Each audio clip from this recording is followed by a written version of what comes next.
गेल्या 4 दिवसांपासून कळवा-मुंब्रा परिसरातील कचरा उचलण्यात येत नसल्यामुळे कळव्यात कचऱ्याचे ढीग साचू लागलेत। त्यावर पालिका प्रशासन उपाययोजना करत नसल्यानं राष्ट्रवादी युवक काँग्रेस शरद पवार पक्षाचे जिल्हा अध्यक्ष अभिजित पवार यांच्या नेतृत्वाखाली ठाणे महानगरपालिका मुख्यालयासमोर कचऱ्याचे डंपर रिकामी करण्यात आले। कचरा समस्या तात्काळ मार्गी न लावल्यास यापुढे आयुक्तांच्या बंगल्यासमोरच कचरा टाकू असा इशारा अभिजित पवार यांनी दिलाय। डम्पिंग ग्राउंड नसल्याचं कारण पुढे करत ठेकेदारांकडून कचरा उचलला जात नाही। परिणामी कळव्याच्या विविध भागात कचरा साठू लागलाय। अनेक सोसायट्यांच्या बाहेर कचरा जमा होतोय। हा सगळा कचरा अभिजित पवार यांच्या नेतृत्वाखाली पूजा शिंदे विचारे, कैलास हावळे, राजू शिंदे यांनी एका डंपरमध्ये आणून पालिका मुख्यालयासमोरच ओतला। यामुळे पालिका परिसरात एकच खळबळ उडाली होती। दरम्यान या संदर्भात अभिजित पवार यांनी जनतेकडून कर घेऊनही त्यांना सुविधा न पुरवणाऱ्या पालिकेचा कारभार हा कचरात गेल्याचं सांगितलं। आज फक्त पालिकेच्या दारात कचरा टाकलाय, परंतु जर एका दिवसात हा कचरा न उचलल्यास पालिकेतील प्रत्येक अधिकाऱ्याच्या दालनात संबंधित अधिकाऱ्यांच्या घरासमोर तसंच आयुक्तांच्या बंगल्यासमोर कचरा टाकण्यात येईल असा इशारा त्यांनी दिलाय। समस्या मोठी निर्माण झाली होती आणि तुम्ही थेट डंपर ठिकाणी पलटी केलेला महापालिकेचा समोर शुक्रवार नाही, माझी बाईट आहे, माझी इंस्टाग्राम पेजवरती टाकली आहे।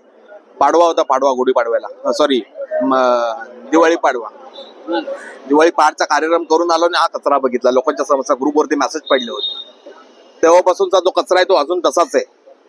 जवळजवळ खारेगावात 2 टन आणि पार्सिंग मध्ये 2 टन असा 4 टन कचरा साठलाय।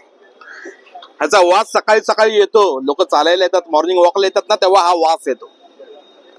ह्याच्यावर काही प्रोव्हिजन नाहीये महानगरपालिकेची। 25 वर्ष सत्ता शिवसेनेची, काही झालं नाही। एक साधं डम्पिंग ग्राउंड सुद्धा करता आलं नाही। सेमेसाठीच पाण्याची कंडिशन आहे, पाणी नाहीये मुबलक स्वरूपात। कळव्यामध्ये, पारसिक नगरमध्ये नगरपालिकेचं इलेक्शन आलं की वन फिरावं लागतंय त्यासाठी। ह्याची काहीतरी उपाययोजना करावी। महानगरपालिकेला आमची विनंती, वारंवार विनंती आहे, विनंती करून त्या विनंतीला मान देत नाही। फार पाडव्याच्या दिवाळी पहाटच्या वेळेचा हा कचरा तो अजूनही तसाच पडू नये।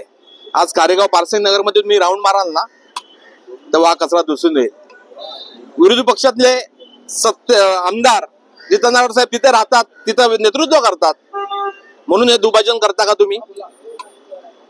पाण्याच्या बाबतीतही आज महानगरपालिकेचं, मुंबई महानगरपालिकेचं धरण आहे, वसई महानगरपालिकेचं धरण आहे, पालघरचं धरण आहे, नवी मुंबई महानगरपालिकेचं धरण आहे। ठाण्याला काय कोणी पाणी देतं का? कोणी पाणी देतं का? पाणी भिका मागायला लागतात।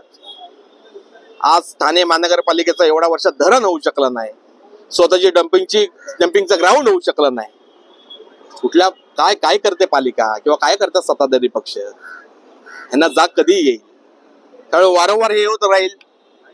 आता याच्यानंतरही या कचऱ्याचं काही झालं नाही तर जेवढे प्रभाग समिती आहेत तेवढ्या प्रभाग समितीच्या बाहेर हा कचरा पडेल।